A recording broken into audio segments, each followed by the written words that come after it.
Hi, I'm Richard from Beast Consultants. Today we're going to look at using OneNote every day and my favourites bit.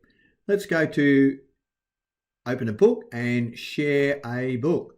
So if we click down our column here to share, we come up with this opening panel where we can share with people, and we just type in here somebody's email address, the person we want to share our book with. We're prompted from our email accounts for that person. We can write a short note about perhaps what the book's about or other information we need to send to them. And also we can control whether they can edit or just view your book only. So we can change it to view, or in this case, we'll let them edit because we trust the person. We need them to be able to add the information. So we can require them to sign in and click share, and that book is shared with the person you just emailed. You can even add a group of them. So what about meeting details? Well, in Outlook, we usually control the meetings and our diary. And from here, we're able to have a look at a meeting that's been booked, who's invited, and add it to OneNote. Well, that's important because in OneNote, we can take notes about what the meeting's for. So we end up with our meeting date with the location and the message, but also the participants that are going to be there. So we can have a look at the message that's been sent along with the invitation for this meeting, and in this notebook that you're sharing with these people that are on the list. Okay, that's really important because that's what OneNote is for. It's for sharing notes and the communicating. So that's a really good way to do it.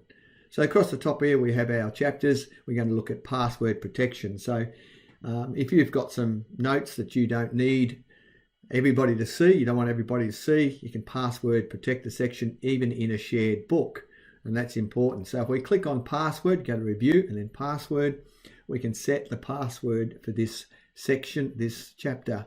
So we just type that in there, then you've got to confirm it as well and go okay, and then it's password protected that section. So how long does it take before that password protection kicks in?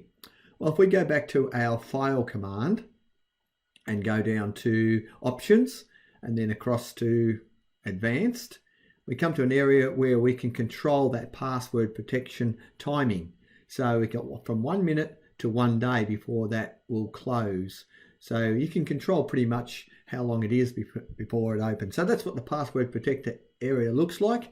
And to open it up ourselves, what we have to do is right click or press enter and put in the password, and then it opens up as quickly as that. Now that's what really great section, one of my favorites. The next area I really love is ink to text. Just go to draw, press ink to text, and it changes that quickly. Now I've said it before, what is a really good idea though is to actually go into your column on the right hand side here, press copy, then go to paste and add the same notes, and then use ink to text to convert that page. And that's important because then you've got a copy of your handwritten notes to make sure you can correct it, because sometimes you get little mistakes like that one, and we just, in this case, it's only a space that's missed, but it underlines it in red. So ink to text is a really important section of OneNote.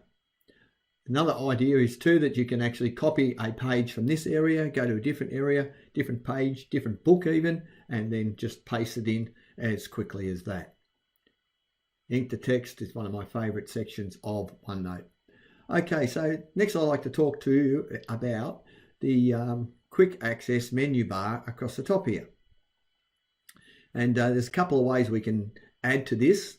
And if you use a little arrow here, you can see what is already on your favorites bar. If you click on one of the items, you've got another control area, and that gives you access to the OneNote options. So on the right hand side are the ones we're using, and on the left hand side are ones we can actually add to the quick access menu. And there's a lot of them there. So you can, if you change the text or font size quite often, or other tools you use on a lot, perhaps we might add this lasso select, because I use that a lot. We just go to OK down the bottom and it's added up the top here. Simple as that. So they can go right across the top of your the purple band here. And we can access that area by using a little click down for more commands. Takes us to that same OneNote options area, so they can add things. So that's a fantastic part of OneNote. Thanks for joining me today for the favourites of using OneNote every day.